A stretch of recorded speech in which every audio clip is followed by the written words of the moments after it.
Welcome to your Feeding America West Michigan Food Safety Training. My name is Shay Crick, Programs Administrator with Feeding America West Michigan, and I will be conducting this training with you today.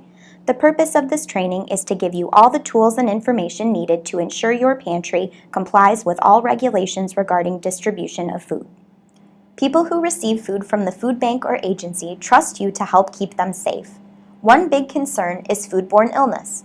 A foodborne illness is a disease that is transmitted to people through food.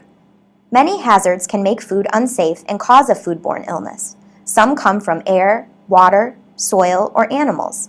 Some come from dirty surfaces. Others happen when people don't handle food correctly. Foodborne illness is almost always preventable. You just need to know how to handle food safely. 3 types of hazards make food unsafe. They are biological, physical, and chemical hazards. Biological hazards are tiny forms of life that you can't see, taste, or smell. They include bacteria, viruses, parasites, and fungi. These tiny forms of life are everywhere, and sometimes they are harmless, but other times can cause illness. These are called pathogens. Physical hazards occur naturally in food, such as bone in fish fillets and fruit pits. Usually, physical hazards occur when objects fall into food. Some examples might be jewelry, glass, brittle plastics, ceramics, and bandages. Chemical hazards, such as chemicals in your agency, can contaminate food. Items like cleaners, sanitizers, and pesticides are highly dangerous when they contaminate food items. Sometimes the things people do can make food unsafe. Once you understand what the dangers are, it is easy to avoid them. There are 4 primary practices that can make food unsafe: poor personal hygiene, cross-contamination, time-temperature abuse, and poor cleaning and sanitizing. Poor personal hygiene is when you transfer pathogens from your body to food. This is the #1 cause of foodborne illness outbreaks. Cross-contamination is when you transfer pathogens from one surface or food to another. An example of this could be using the same cutting board and knife to dice tomatoes as you used to cut raw chicken. Time temperature abuse occurs when you let food stay out too long at temperatures that are good for pathogen growth. Poor cleaning and sanitizing takes place when pathogens are transferred to food from an incorrectly cleaned surface. You play an important role in keeping food safe. Knowing the hazards to food safety is just the start. The next step is to make sure you work safely. It is easy but critical that you follow these practices. Practice good personal hygiene.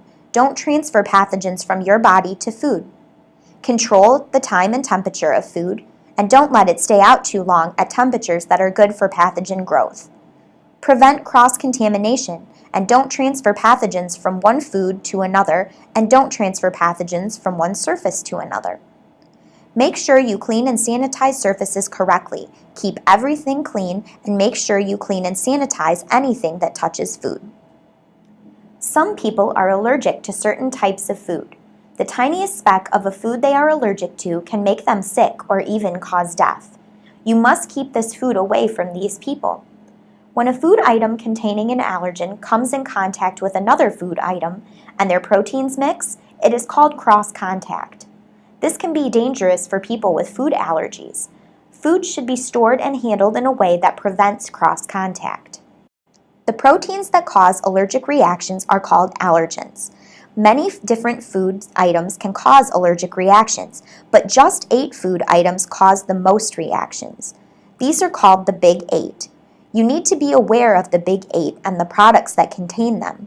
The Big 8 allergens are milk, soy, tree nuts such as almonds, walnuts, and pecans, shellfish such as crab, lobster, and shrimp, eggs, fish such as bass, flounder, and cod, peanuts, and wheat. Labeling is the most important way to help keep people with food allergies safe. We will learn more about labeling later on. Let's talk about some practices you can use that will help prevent food allergen contamination. You must make sure that food containing allergens does not come in contact with other food. Clean and sanitize all surfaces that have come in contact with food containing the allergen. Inspect food packaging to ensure no leaks or spills have occurred that can cause cross-contact. Whenever possible, store food with allergens separately from allergen-free products. Do not store food containing allergens above allergen-free food. Use dedicated pallets and bins for products containing allergens. Wash your hands and change gloves after handling a food containing allergens and before handling an allergen-free food. In this section, we will discuss the importance of practicing good personal hygiene when working with food. Hand washing is the most important part of personal hygiene.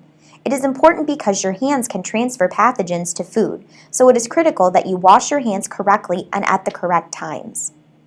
Correct hand washing only takes about 20 seconds. Follow these steps. Wet hands and arms. Use running water as hot as you can comfortably stand. Apply soap. Apply enough soap to build up a good lather. Scrub hands and arms vigorously. Scrub them for 10 to 15 seconds. Clean under fingernails and between your fingers. Rinse hands and arms thoroughly. Use warm running water. Dry hands and arms. Do not use your apron or any part of your clothing. Use a single-use paper towel or hand dryer.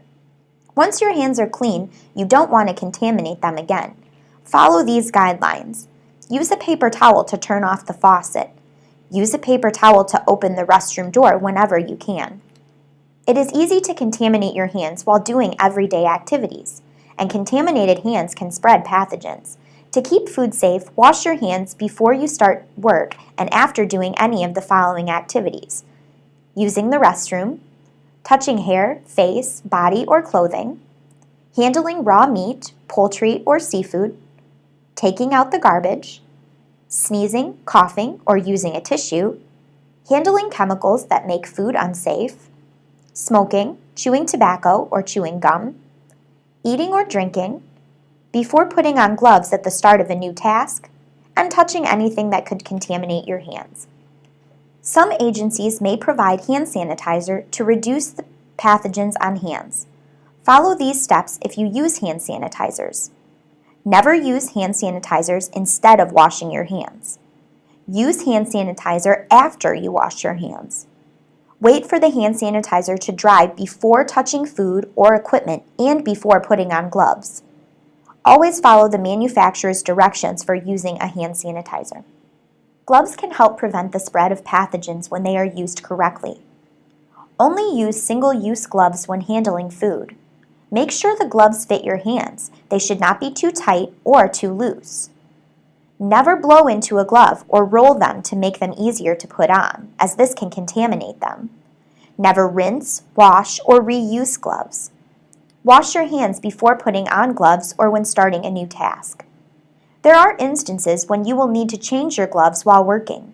Gloves should be changed when they become dirty or torn, before beginning a different task, before or after handling any food with a known allergen, after handling raw meat, poultry, and before handling ready-to-eat food, after an interruption such as taking a phone call or using the bathroom.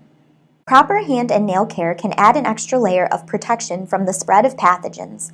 Follow these guidelines to maintain your hair and nails. Keep your fingernails short and clean. Long fingernails can be hard to keep clean. If you will be handling exposed food, you must use a single-use glove if you are wearing nail polish or false fingernails. Infected wounds can contain bacteria. To keep food safe, make sure wounds are correctly covered. Injuries on the hands or wrist should be covered with a bandage or finger cot that prevents fluids from leaking out. Then place a single-use glove over the cover. If an injury occurs on the arm should be completely covered with a bandage that prevents fluids from leaking out. For injuries on other areas of the body, make sure they are covered with a dry, durable bandage that is tight-fitting. If you fail to bathe or wear dirty clothes while working with food, you can make people sick. Dirty hair, skin, and clothing may carry pathogens that can cause foodborne illness. Hygiene matters, so bathe daily. Follow these other guidelines to encourage and enforce good habits. Hair coverings. Always wear a clean hat or other hair covering, like a hairnet, when repackaging food, working in a clean room, and working in areas used to clean utensils and equipment. If you choose to wear a hat, the hat should be covered by a hairnet as well. Men who have facial hair should also wear a beard restraint. Clothing and aprons. Wear clean clothes whenever working with or around food. Remove or throw away disposable aprons when leaving clean rooms or food handling areas. Be sure to store personal belongings such as coats and purses away from food. Jewelry. Jewelry can contain bacteria and other pathogens. It can also fall off into the food. Remove jewelry from hands and arms before handling exposed food or when working with or in food handling areas. Eating, drinking, smoking, chewing gum or tobacco are never allowed in food handling or storage areas. Saliva contains pathogens that can cause a foodborne illness. These actions can also contaminate equipment and your hands with saliva. Cigarette butts and other items can also get into the food.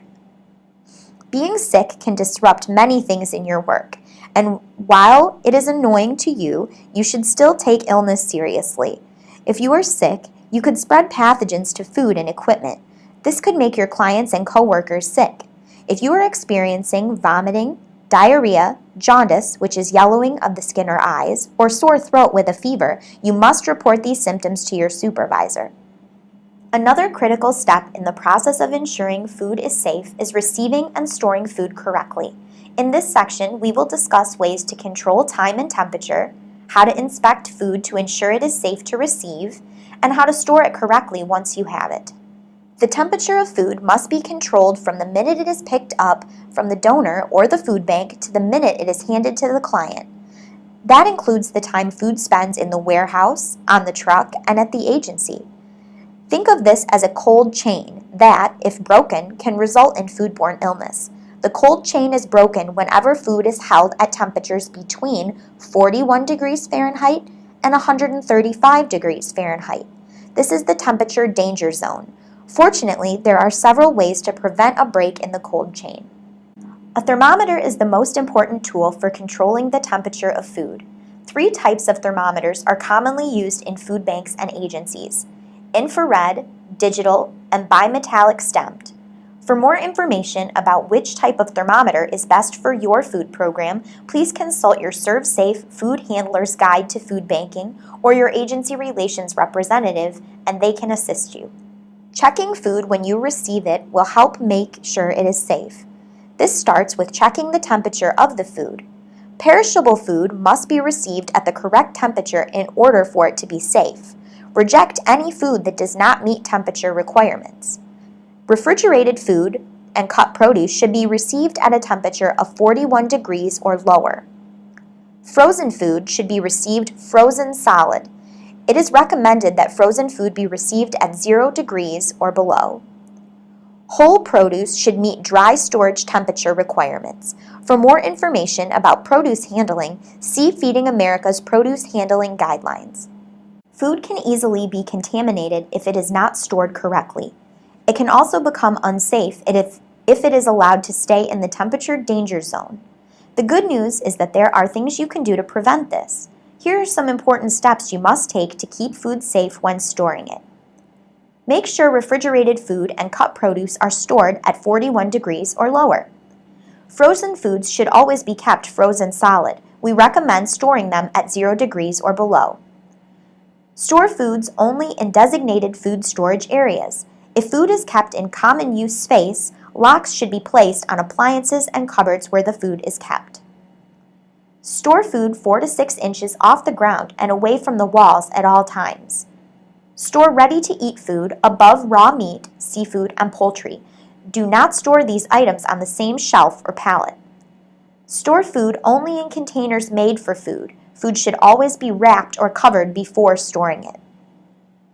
All food given to clients must contain a label that includes specific information about the product. See Feeding America's Labeling Guidelines for more information. It can be difficult to understand the dates listed on a food label. Let's talk about labeling in detail. Packing or manufacturing dates are used by manufacturers for tracking in food recalls. This is not an expiration date. Sell-by dates are quality dates. It tells the store how long to display the product for sale. The product is still safe to eat past this date. Best by or best used by dates are also quality dates. It tells the clients the date by which the product should be eaten for the best flavor. The product is still safe to eat past this date.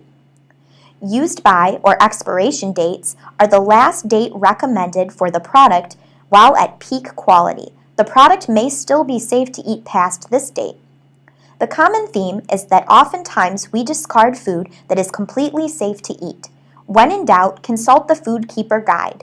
It can be found online, or a copy can be requested from your agency relations representative.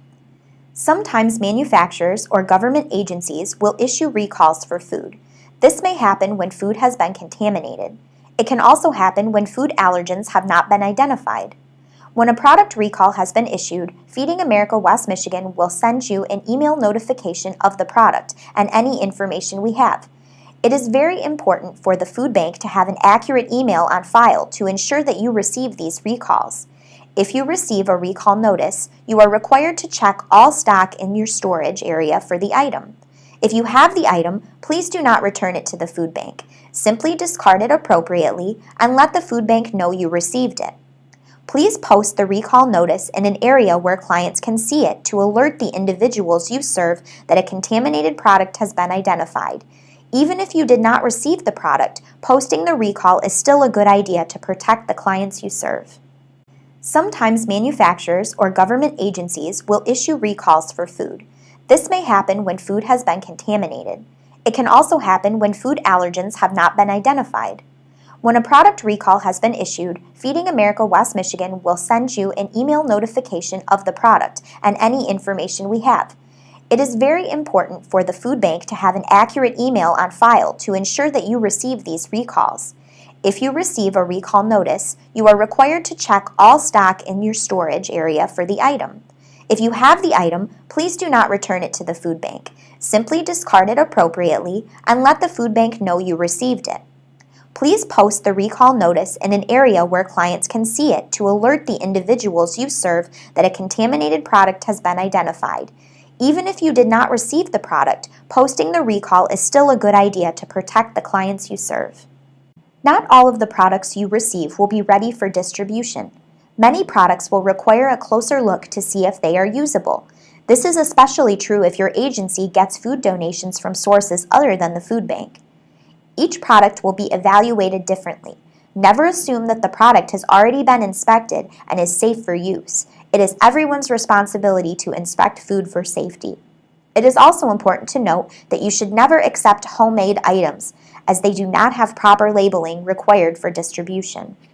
Canned food that is damaged or defective can cause a foodborne illness. Here are some common can defects. You should discard cans if they have any of the following problems: severe dents in the can's seams, deep dents in the can's body, or the cans are so dented they are not stackable, missing or unreadable labels, or they have no date codes at all, swollen or bulging ends, holes or visible signs of leaking, which could be indicated by a food in jars and bottles must be checked just as carefully as canned food. Here are some common defects. Discard jars and bottles of food if they have any of these problems. The lid is swollen, rusted, or dented. Lid is loose. Button lid is raised or missing a seal altogether. If the inner seal is intact and not discolored, this item is okay. Missing labels or unreadable labels. No date codes at all. Signs of leaking or the jar is chipped or broken.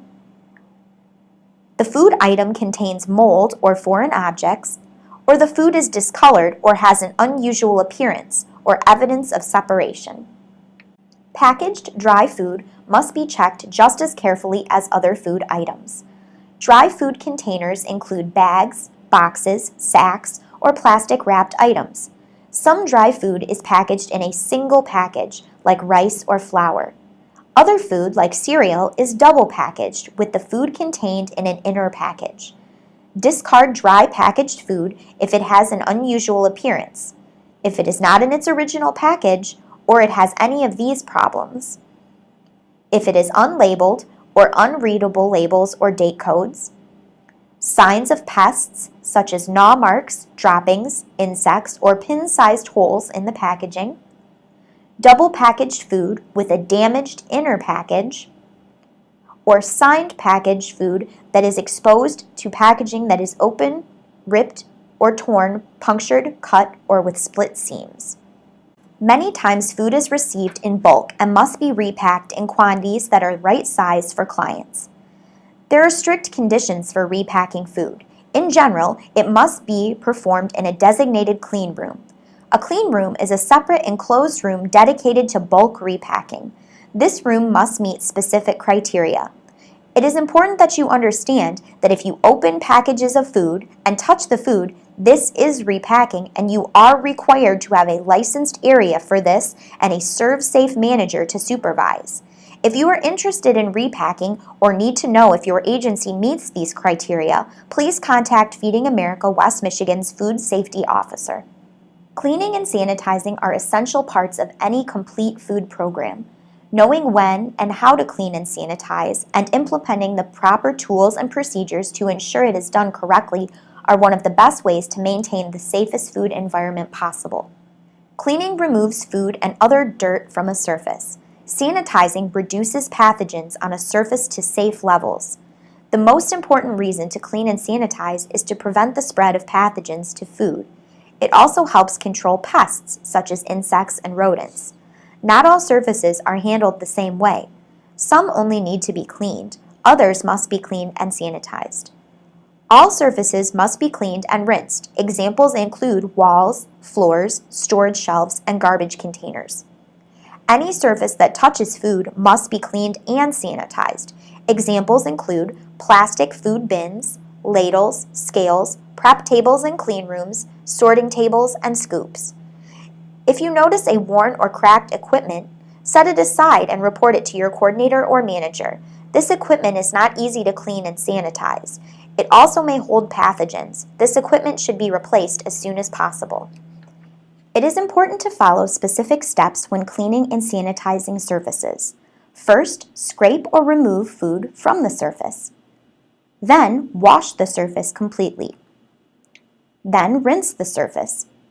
Sanitize the surface using chemicals and follow the specific directions on the manufacturer's label for the sanitizer you use.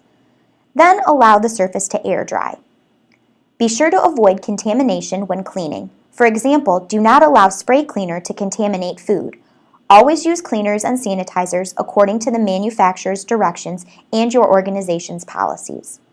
All food contact surfaces need to be cleaned and sanitized at these times: before and after use, before repacking food, when changing to a new product or between allergens, after 4 hours if the item has been in constant use, and any time the item has been contaminated.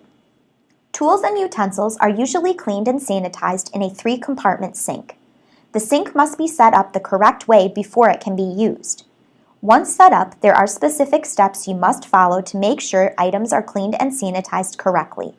For detailed information about setting up and using a 3-compartment sink, review your Serve Safe Food Handler's Guide for Food Banking or contact Feeding America West Michigan's Food Safety Officer. Garbage can easily contaminate food and equipment if it is not handled safely. It can also create odors and attract pests. Make sure to remove garbage as quickly as possible. Be careful not to contaminate food or food surfaces when removing garbage. Garbage receptacles should be cleaned often, both on the inside and the outside. Do not, under any circumstances, clean garbage containers in clean rooms or food storage areas. When you take the garbage to the dumpster, make sure to close the lid on the outer container. Indoor food waste containers should be covered as well. Pests, such as insects and rodents, carry pathogens that can make people sick. Insect parts can even be a source of physical contamination. That's why it is important to look for signs that pests are in your agency. Tell your director or supervisor if you spot any of the following signs: droppings, nests, or damage to products, packaging, and the facility. People who receive food from the food bank or agency trust you to help keep them safe. By following the rules and regulations laid out by Feeding America West Michigan, you can help protect the people you serve from foodborne illness and provide them the safest food possible.